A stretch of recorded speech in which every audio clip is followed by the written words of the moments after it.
Chapter 5, we are going to start with a new, I will say, field or subfield, which is related to mechanics, which is dynamics. Remember, we said fields in physics, one of them is mechanics.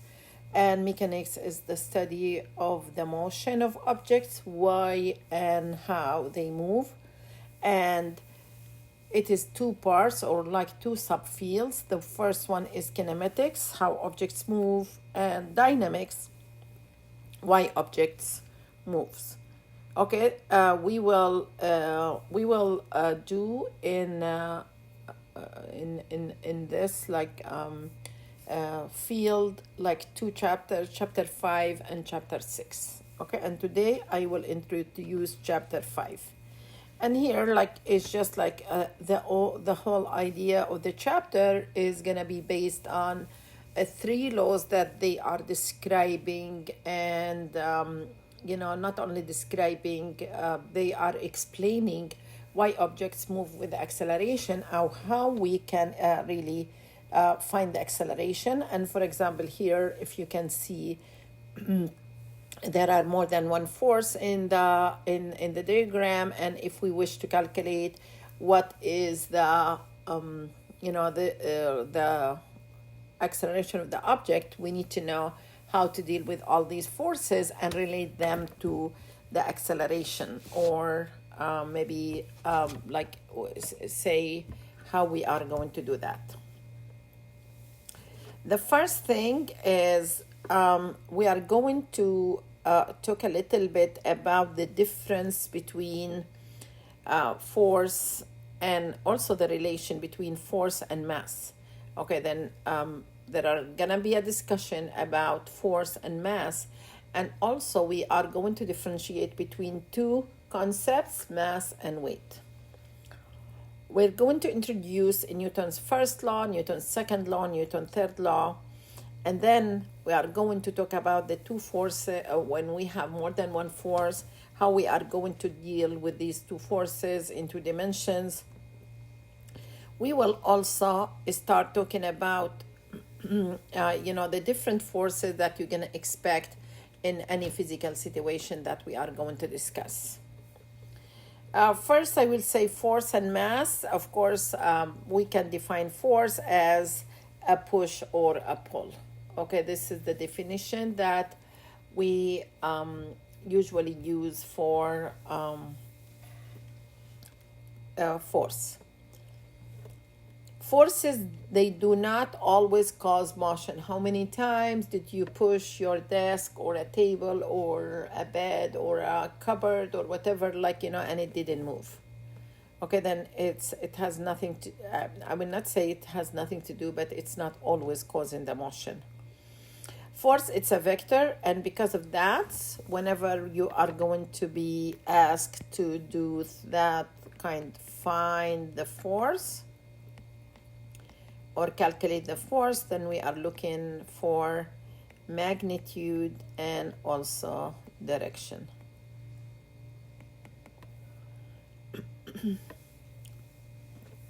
Now, to understand Newton's laws, and especially the second law, we need to talk about the mass. Okay, and I will say here, Newton used the term mass to describe two things in the object: the quantity of matter, and we will see now that the mass is gonna be a measure of resistance to changes in motion. Okay, there is a difference between force and between mass and weight, and I will talk about this in a little bit. But just here, mass, it is now considered to be more measure of the inertia. Okay, resistance to changes in motion, this is, we call it inertia. Then it is like a measure of how hard it is to change the object's velocity. And remember, changes in object's velocity means acceleration. Then it is how hard it is to accelerate. Depends on how much mass it does have, and it's about inertia. Here we are listing different masses in kilograms, just to show you that we have a very wide range of masses. Now, mass is not the same as weight. Okay? Now, I will say I have more than one way of differentiating between mass and weight. And this is the reason why I'm going to add here another page where I will have a table here, and I will talk about, okay, mass and weight. First, of course, they are so different regarding being like physical quantities.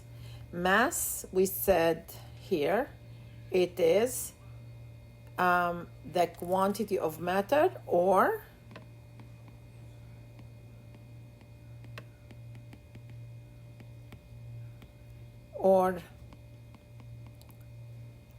measure of resistance to changes in motion.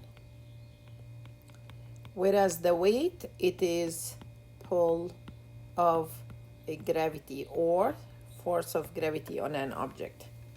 Now, based on this definition, I will say the second difference, this one, it is constant if we are talking about non-relativistic situations. This one, it depends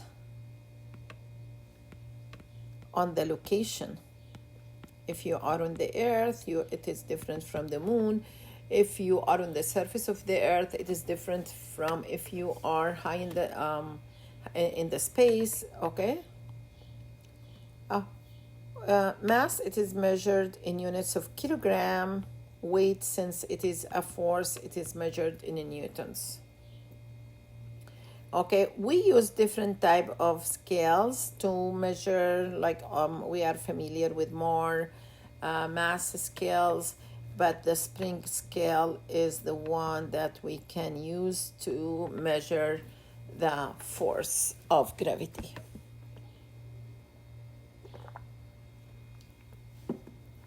Or in general, forces. Finally, there is a relation between mass and weight. They are proportional, to each other. Weight is mass times g, and that g, it is not gravity, it is acceleration due to gravity. And remember, we will talk about this later, changes in g because of your position. Okay, of course we are going to consider here g 9.8 meters per second square.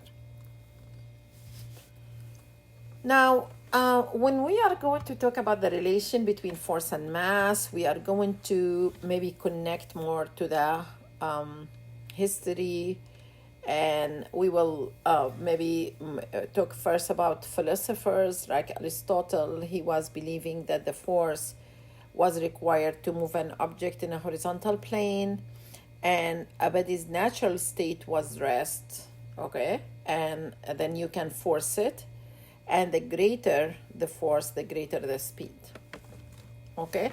Now, also Galileo was able to notice that it did not require a force to keep an object moving if there is no friction.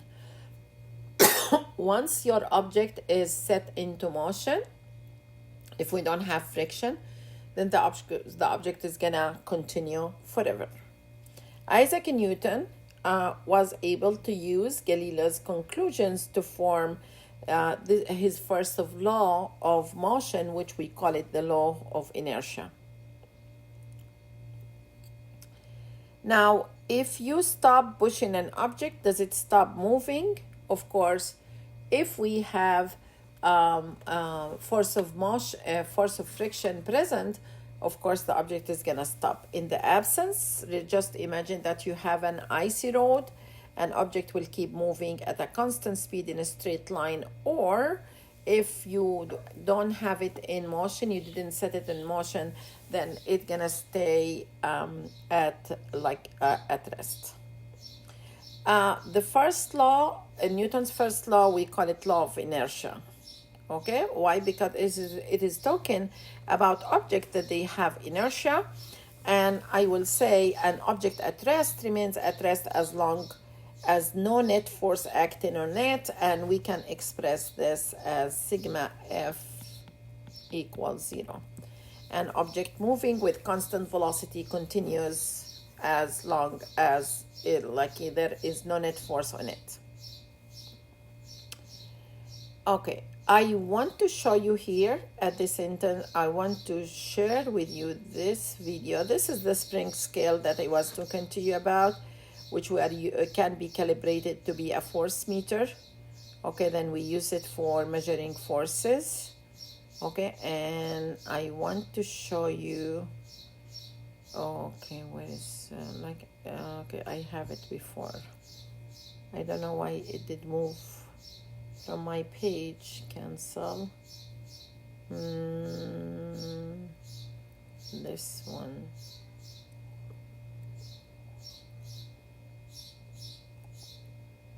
Yes, here. Okay. In this demonstration, I have two identical heavy balls hanging from two pieces of identical string. Below each ball is another length of string. Now with this first ball, I'm going to quickly pull down on the string. What will happen? Will the top string break or will the bottom string break?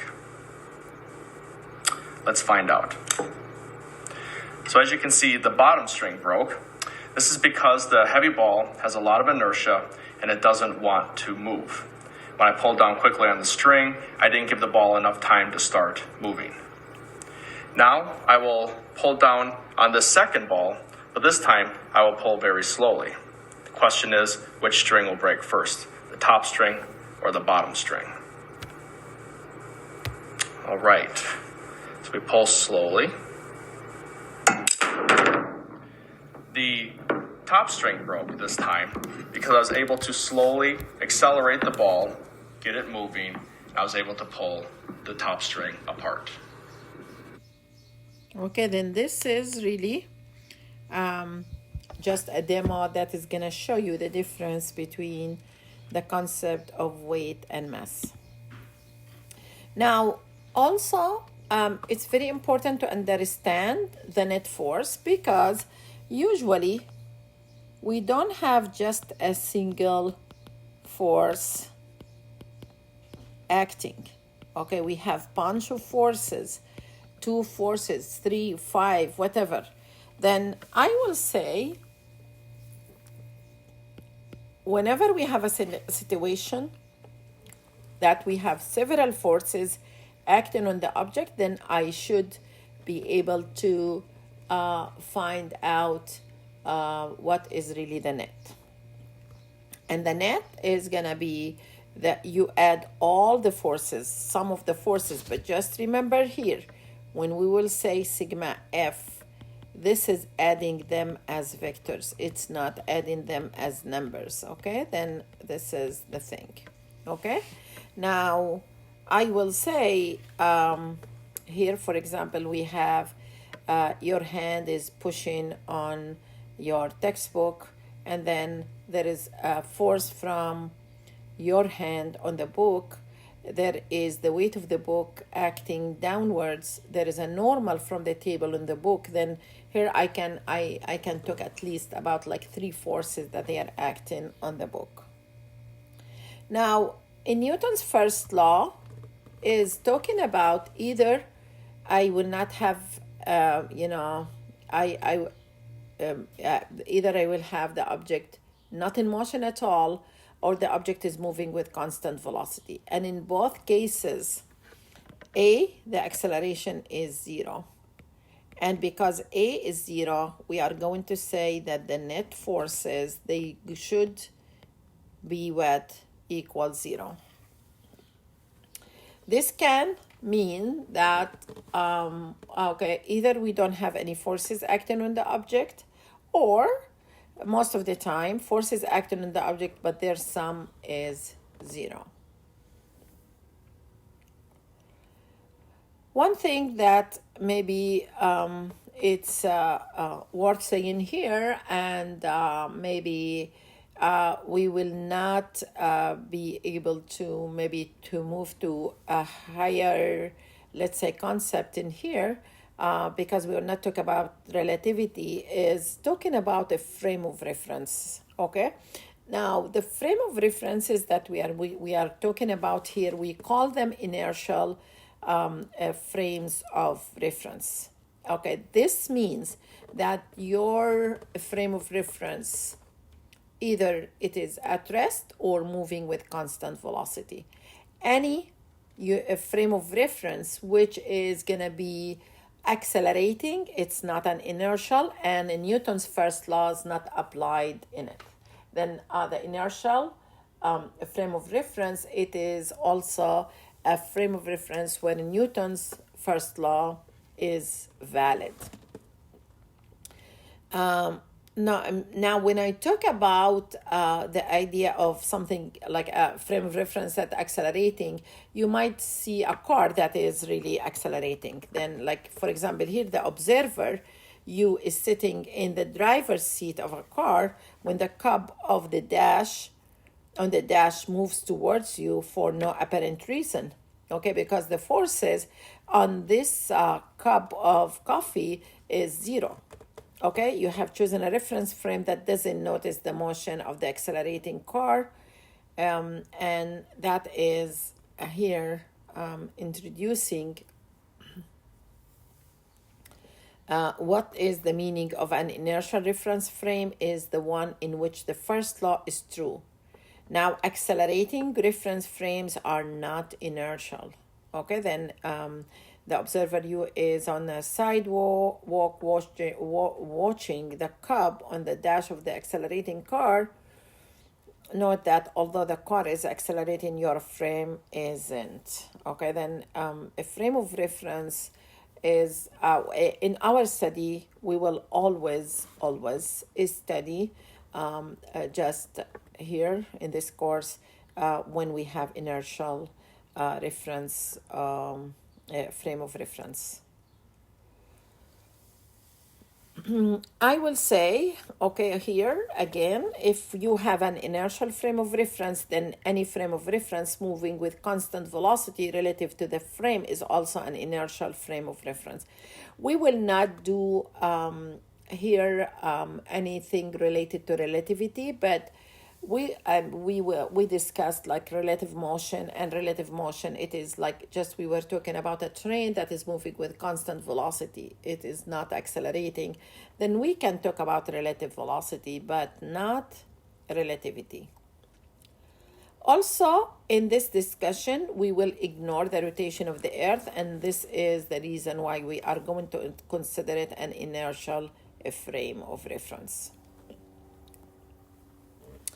Now, if I have a book that is lying at rest on a table, the book will remain there at rest because, I will say there is a net force, but the book has too much inertia, or there are no forces acting on it at all, or it does move but too slowly to be seen. There is no net force on the book, or there is a net force, but the book is too heavy to move. And of course, the correct solution is, the correct answer here is that there is no net force on the book. The reason is that the book is gonna suffer from two forces, major forces, mg downward and the normal upward, and that is gonna be, I will calculate the net force here, is gonna be normal minus mg, and they are gonna be 0. They are equal and opposite in direction, then they're gonna cancel each other. Of course, we will talk more about what I did draw here, which is called free body diagrams, so that we will be able to work with different objects. In the same time, if I'm talking about something that is moving with constant velocity, don't assume that there is a force. Okay, it is moving. Okay, it was put in motion, and it is going to continue in motion based on Newton's first law, and this is because we have the net force on it equal 0 again. Okay, they're going to add up again to 0. Then there is no acceleration, because constant velocity means no acceleration, then no net force acting on it. Now, you put your book on this bus seat next to you. When the bus stops, suddenly the book slides forward off the seat. Why is that? This is, of course, because it is actually having no net force in acting on it, and because of the inertia, it will continue to move in its, because there is no net force acting on it, then it will continue to move straight. And this is the reason why we should have, of course, the seat belt, or like maybe I will say, we can talk about having the airbags as well, to stop us, because we need to have a force that is going to prevent the object from moving forward. Now, in Newton's second law, if you add a net force, then now my net force is not 0. Then you will change the velocity, and this is the acceleration. Okay, now, of course, here, if we have, like here, start with a spring and we apply a force, and then we are going to pull it a distance x, and then release, we will measure the acceleration of the mass. And if we will repeat with a different mass, measure the acceleration, we will find that always, if it is like the same force, we're gonna find that m1 times a1 equals m2 times a2. Acceleration, it is directly proportional to the force. Now, that means if you double the force, the acceleration will double. If you triple the force, you're gonna triple the acceleration. Okay, and there is an inverse proportionality between mass and acceleration. Then if you double your mass, you will make the acceleration half of its original value. If you triple the mass, you are going to get 1/3 of the acceleration. Finally, here, combining the two observations, we can say A equals F over M, and I can put this in my famous triangle here, where I will say F here, M here, A here. Then the force equals M times acceleration. M, it is F over A, and A, it is F over M. Okay, I can derive all these from this equation. Now, of course, as we mentioned before, we have usually objects, they're gonna have bunch of forces acting on them. Then I will say sigma F equals MA and sigma means add all the forces on the object, and remember here it is vector addition. Now in SI system, which is the international system, we are using for mass kilograms. We are using for acceleration meters per second square, and of course the force is going to be in a Newton. And for CGS, C stands for centimeters, G stands for grams, S for seconds. Okay, gram is the mass unit, and centimeter per second square is the acceleration, and we have dyne as the force. In the British system, the mass unit, it is the slug, and the acceleration, it is feet per second square, and the force, it is in pounds.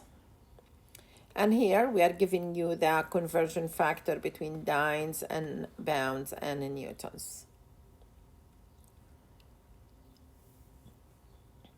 Now, in Newton's second law of motion, okay, it can be stated as in vector notation, sigma F equals ma. Like any vector, this can be separated into components. Sigma Fx equals max, and sigma Fy equals may. The SI unit for force, it is in newtons, and it is in kilograms times meters per second square. Then I will say this is the unit of force expressed in basic SI units. Okay, for example, here I have this question. What is the net force required to bring a 1,500 kilogram car to rest from a speed of 100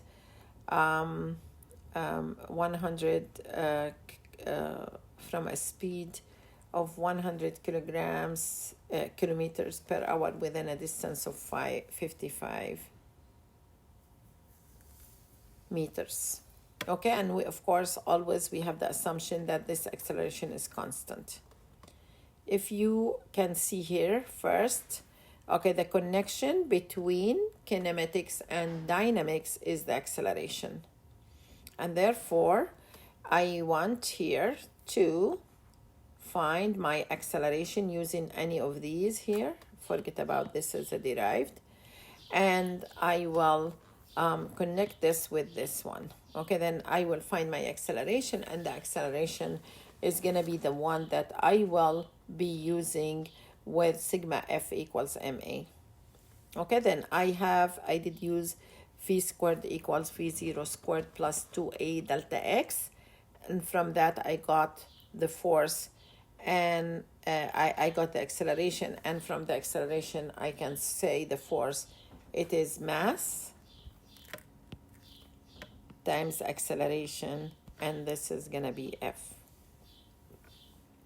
This second one, it's not very different, and then I want you to try it.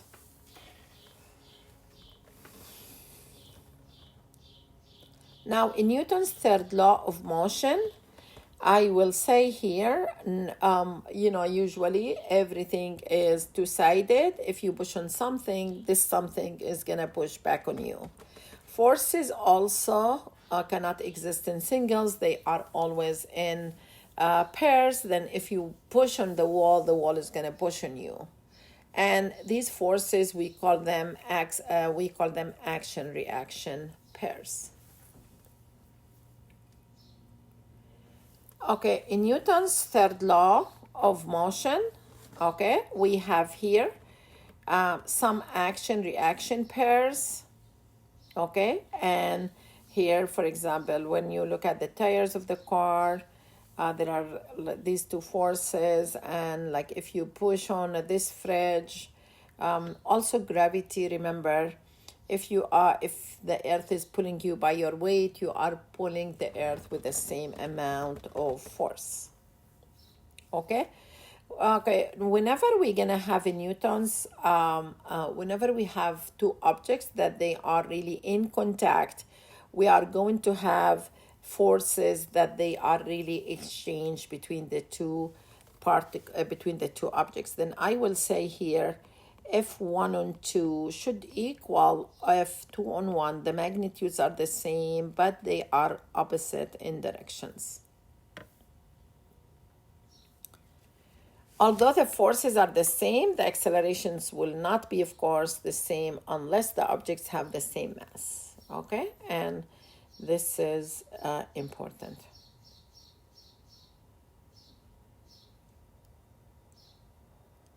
Now, here we are going to talk a little bit about different type of forces that they're gonna be acting on objects. And I will say I prefer here maybe to talk about one by one. Then the first one, I'm gonna talk about weight. Then every object has a weight, and you are going to express the force by using the vector, which is a segment plus a head, and it is downward. Then I will say we are going to have the weight of the object always acting downwards, and it is measured in newtons. One thing that I want you to know also, if my object is sitting on an inclined plane, okay, I will say mg is gonna be like this. Then here, if you look here, I will introduce later the normal force, which is from the surface on the object. And in this case here, okay, they are in opposite direction, and here no. Okay, just pay attention to that. Now this is the actual weight. Your actual weight is gonna be m times g, remember, as I said before.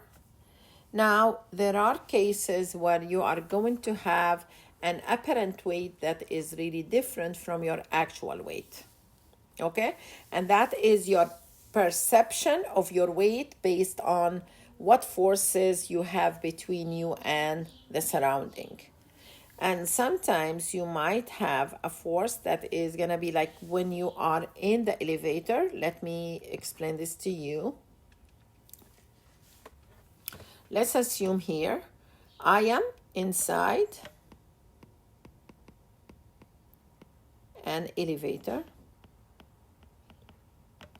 I am standing on a scale. Okay, now what I can say here, there are three forces that I can consider here. Did I say? Okay, then this is mg, and did I say 3 too? Okay, and here I have the normal force. Now, when you are at rest, okay, I can apply in Newton's second law, or in a special case in Newton's first law, sigma F equals ma. Okay, now when you are at rest, the acceleration is 0, and then normal minus mg should equal 0. And actually the normal is the reading on the scale. Then if you are in an elevator and the elevator is at rest or moving the elevator itself with constant velocity, in this case also its acceleration is 0. And then also the reading on the scale is going to reflect your weight. Now, if you now inside an elevator, but now you're, okay, I will say the elevator is not only moving, it is accelerating upward. Then you're going to say normal minus mg should equals ma. And the reading of the scale is going to read more than your weight. And you can find out how much more by calculating m times a.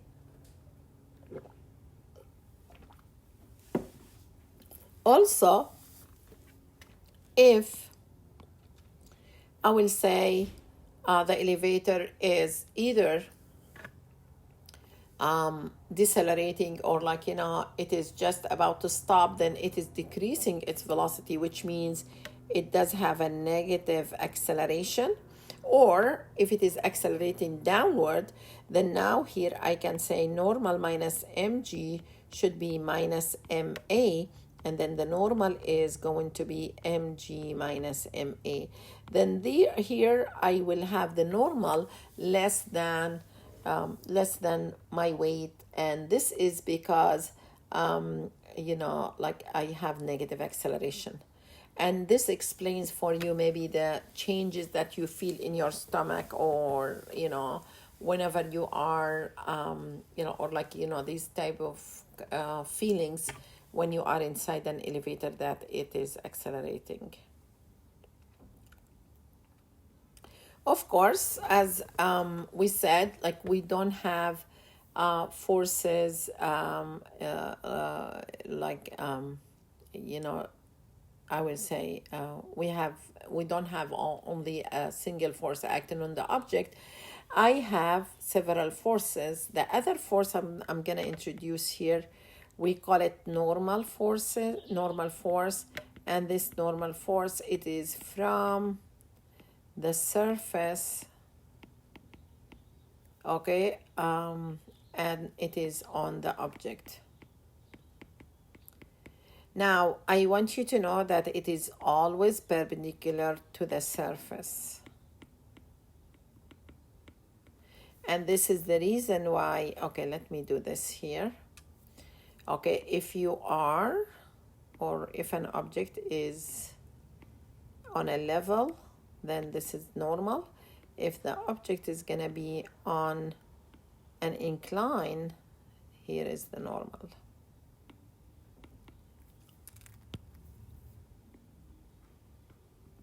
Okay, and this explains, as I said, why we will not have them like in opposite directions, like the normal and the weight. And the normal, and this is one of the very important concepts that we are going to do when we will work with a free body diagram, I will say more problems, is that most of the time you're gonna think that the normal always equals mg. This is not true. No, it's not always. Okay, it is just if you are on a level road where you don't have other forces. But you might have, like these situations here, they are telling you about situations where I have forces that they are really going to be, the normal is not equal to the weight, okay? Because here the other forces from these two boys is affecting that situation. Okay, although this may be the way the physical picture is drawn, it is much easier to work with a free body diagram. Now, free body diagrams, I like, personally, I like to say, I want always to isolate my object. Number two, I want to find or analyze the forces on the object, okay, not by the object. This is one of the areas where we have misconceptions. I am pushing a cart, okay, then there is a force from Asma on the cart, okay, and there is a force from the cart on Asma, but my object in the problem is not Asma, my object is the cart. Then you are going to look only at the forces on the object. I like always here to say that I'm going to include axis. Then your free body diagrams, they should include the axis. The axis is going to be very helpful in determining the angles where they are located. For me personally, I like also if you have your forces, if you have your object on an inclined plane, I like to incline my axis. It's much easier for you to have a visual, a correct visual of the angles and forces. Then here we are holding a book. This is the physical picture of, or the physical situation. Okay, the free body diagram is gonna be Fn on. I like to use normal only, an mg, and usually I use the axis without having the physical picture of the book, because for example, for me, like when I will draw this one, and I like maybe because it's like less confusing, that you're gonna have, this is your mg here and this is your normal here. Okay, and of course here, summing all the forces on the object, we have only forces along the y-axis. My positive is going to be up, then I will say is going to be normal minus fg equals 0, and from that we can conclude that normal equals the weight. Okay, here also another situation where in addition I added a force from my hand, and then I will have, of course, the normal is going to be equal to the weight of the the normal force on the box is going to be the force of a hand, and also adding the weight of the object.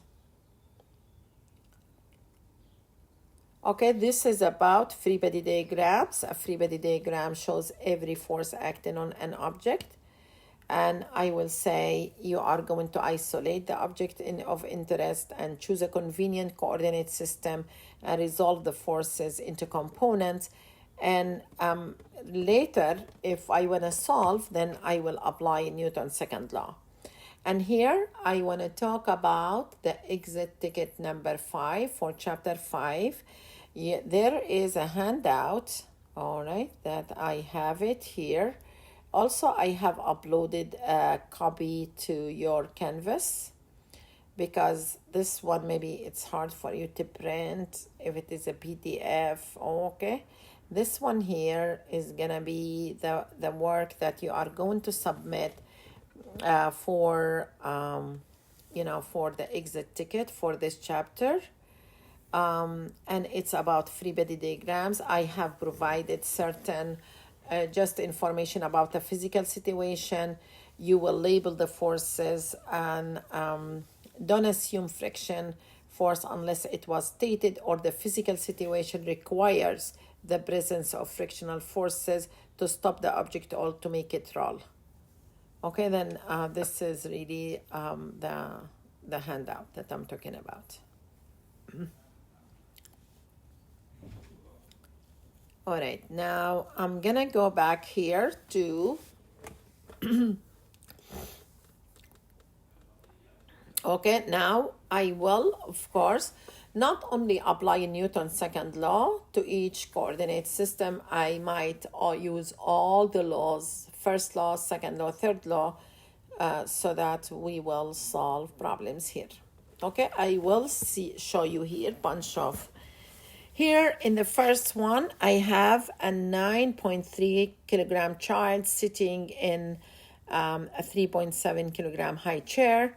We are going to draw free body diagram of the child. Okay, and here, of course, we like for the child. Okay, then I'm looking for the child. Is gonna have weight. It's gonna have normal. Okay, this is for the child, and find the normal force exerted by the chair on the child. Of course, here, like I can say sigma F equals 0 because the child is not in motion. Then it is N minus mg should equal 0, and from that I can conclude that this is going to be, okay, this is my y, and of course it's going to be 9.3 times 9.8 is going to be 91. Now, if we have that, we need to talk about the, I would say the chair. Then here we have the weight of the child, we have the weight of the We have the weight of this is the weight of the child. We have the weight of the chair. Oh, both of them. And CH. Okay, then the boy. Boy. Okay, and I will have that normal here.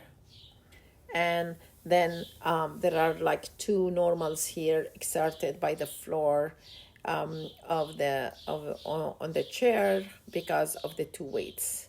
Then you're gonna add the two, I will say, weights so that you will be able to calculate the normal. This one here, it is about a fisherman yanks a fish vertically out of the water with an acceleration of 2.5 meters per second square using very light fishing line that has a breaking strength of 22 newtons. The fisherman unfortunately loses the fish as the line snaps. It was breaking because this is the maximum. What can we say about the mass of the fish? The minimum for the mass of the fish here, this is gonna be TB.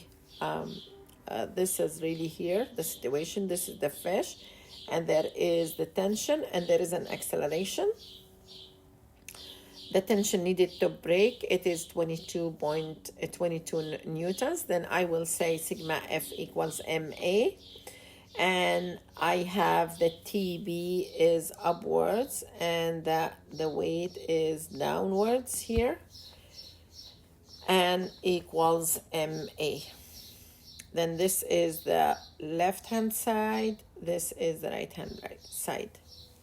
And then I can rearrange my terms, and then finally I can calculate the mass to be 1.8 kilograms.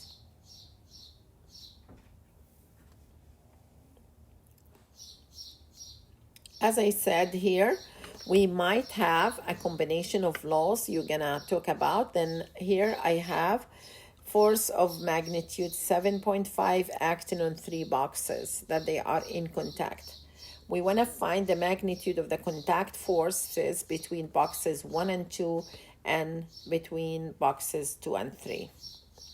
Now, I provided here for you the long way of doing it because I want you to be trained to do the free body diagrams and work on a Newton's second law to solve. Okay, for the first mass here, this is the first one. Okay, I have here, okay, here, this is the first mass. I have normal acting on it, and I have M1G, and I have the force from the second box on the first one, it is to the left. Now, for the second mass, these are the forces, M2G downward, normal 2, and then I have the same exact amount of force that is acting from 1 on 2, and there is another force from box 3 on 2. Okay, now remember here, F21 and F12, they are equal in magnitude, opposite in direction. We call them Newton's third law forces. And remember here, because I have 3 masses, I like to have that labeled 1, 2, 3 or A, B, C. Now, a free body diagram for mass 3 is going to be that the force that is acting from the right to the left, it is the blue, and there is a force from the second box on the third one, and there is a normal 3 and M3G. I will say here, we will not use the vertical forces unless we have friction. Okay, then for this question, unless the question is asking about the normal force. Now, apply Newton's second law on all masses. Okay, sigma F equals MA. And consider directions. Any force to the left is going to be negative. Any force to the right is going to be positive. I did apply, and this is my equation number 1. Okay, F12 minus F32 equals to minus M2A because the system is accelerating to the left. And this is my equation number 3. Now I will say, knowing that F23 and F32 as magnitudes are equal, and F21 equals F12 as well as magnitudes, when I add, they gonna, because one of them is negative, one of them is positive, and they are equal, they gonna cancel. And finally, I will have negative F equals negative all the masses together times A. Of course, this is the, I will say, I call this the, like, it's analyzed method. There is a shortcut here you can do, which is considering all the masses as one system, then you can say sigma F equals MA. If I consider this as a system, then, okay, the external force that is acting, it is just F, and that equals mass 1 plus mass 2 plus mass 3 times acceleration. Okay, this is like equivalent to what I did here. Okay, but I might, like ask you, because I want you to have like the skill of free body diagrams, and okay, I might ask you to do that detailed solution. Okay, then here I will say I have derived the equation, then I can say the acceleration is 0.8, and I can calculate F21 equals F12 as 0.8 times mass 1, because from that one here, okay, the negative will disappear, and then you will be able to calculate that force. It's your turn to calculate the second part, okay? It's the same, it's not that difficult. Now, the easiest way to handle forces in 2 dimensions is to treat them dimensional separately, as we did for the kinematics. Then I'm gonna separate into sigma fx equals max and sigma fy equals may, and I will be able to handle the situation. Okay, now I want to maybe talk about examples here. Like a 23 kilogram suitcase is being pulled with a constant speed. Remember that constant speed means always that you are going to have A equals 0. Then you're gonna apply Newton's first law, not in Newton's second law. Okay, and it is having a handle that is at an angle of 25 above the horizontal. If the normal force exerted on the suitcase, it is 180 in Newton, what is the force F applied to the handle? And you're gonna ignore here the friction. Okay, I did draw here the free body diagram. This is my suitcase. There is a force tension, there is a normal, there is mg, and here it is constant speed, then A is going to be 0, and then I can say sigma F equals 0. Okay, the forces, I have the normal acting upward plus T sine 25 minus mg equals 0, and from that I can calculate my T as mg minus normal divided by sine 25 degrees. This is one example here. Another one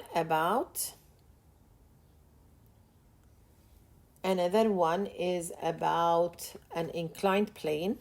Okay, then here I have a shopper that pushes a 7.5 kilogram shopping cart up an incline which is 13 degrees. Find the magnitude of the horizontal force needed to give the cart an acceleration of 1.41 meters per second square. Now I did draw the situation, okay, and then I have, this is my free body diagram. There is a horizontal force F, there is a normal force, and there is an mg. Now I did do my vertical forces. Any force that is in the vertical, I will positive, like here I have, this is my positive and this is my positive. Then the normal is positive, but F sine theta is going to be negative, and mg cosine 13 is going to be negative as well. For the horizontal, I have F cosine theta is going to be positive, and minus mg sine 13 is going to be negative. I don't have any acceleration along the y. If you have acceleration along the y, then you need to include it here. I have an acceleration along the x-axis only. And this is the reason why I will apply sigma fx equals max. Then I will say f cosine 13 minus mg sine 13 should equals ma, and I will be able to calculate the force as 27.8.